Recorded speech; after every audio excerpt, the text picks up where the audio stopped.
Hello বন্ধুরা, আসসালামু আলাইকুম। পাপড়ি মাশরুম অ্যান্ড অ্যাগ্রো ফার্মের পক্ষ থেকে সবাইকে শুভেচ্ছা। আশা করি সবাই ভালো আছেন। অনেক শ্রদ্ধেয় উদ্যোক্তারা কুরিয়ারে স্পোন নেওয়ার পরে অনেক সময় প্যাকেট ফেটে যায় অথবা নরম হয়ে যায়।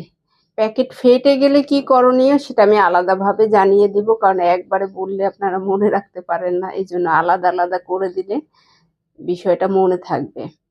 যদি কোনো প্যাকেট একটু লুজ মনে হয় বা চাপ খেয়ে নরম হয়ে গিয়েছে, এরকম মনে হলে আসলে আপনি কি করবেন?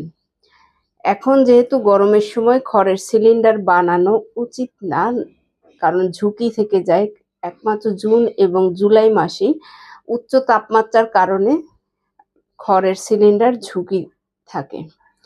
খড়ের সিলিন্ডার বানালে প্যাকেট লুজ হলে বা গুঁড়া হয়ে গেলে কোনো সমস্যা নেই, কারণ আপনি তো গুঁড়ো করেই সিলিন্ডারে দিবেন। কিন্তু যখন জুন এবং জুলাই মাসে ফার্স্ট প্রায়োরিটি থাকে আপনি স্পন থেকে চাষ করবেন, সেক্ষেত্রে প্যাকেটটা যদি এরকম ভেঙে যায়, ভিতরে যদি নরম মনে হয়, সেক্ষেত্রে আপনি কি করবেন?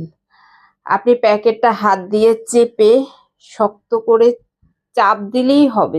চাপ দেওয়ার পরে আপনি যখন রাবার বেঁধে দিবেন, তখন ওই যে গুঁড়া অংশটা ওর মধ্যে আস্তে আস্তে সেট হবে, কিন্তু একেবারে গুঁড়া সাধারণত হয় না, চাপ খেয়ে বাঁকা হয়ে যেতে পারে, ভিতরে গুঁড়া গুঁড়া হতে পারে।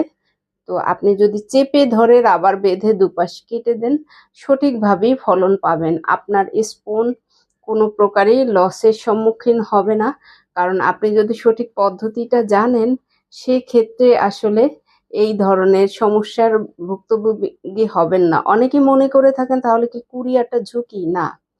আপনি যদি পিক আপেও নিয়ে থাকেন, সেক্ষেত্রে এক এক স্পুনের চাপে গুঁড়া হতে পারে, বেঁকে যেতে পারে, ফেটে যেতে পারে। সো এটা নার্ভাসের কোনো কারণ নেই। আপনি জাস্ট চাপ দিয়ে ধরে আপনি মুখটা শক্ত করে বেঁধে দুপাশ কেটে দিয়ে যে নিয়ম মেনে চলতে হয়, সেই নিয়ম অনুযায়ী কেটে চাষ ঘরে বসিয়ে দেবেন এবং ধারাবাহিকভাবে ফলন পাবেন, একদম ফ্রেশ স্পুনের মতো করেই। আশা করি ভিডিওটি দেখে আপনার সংশয় থাকবে না। ভালো থাকুন, সুস্থ থাকুন এবং নিজ ঘরে ঘরে মাশরুম চাষ করে নিজের পুষ্টির চাহিদা মিটিয়ে তুলুন। ভালো থাকুন। আল্লাহ হাফেজ।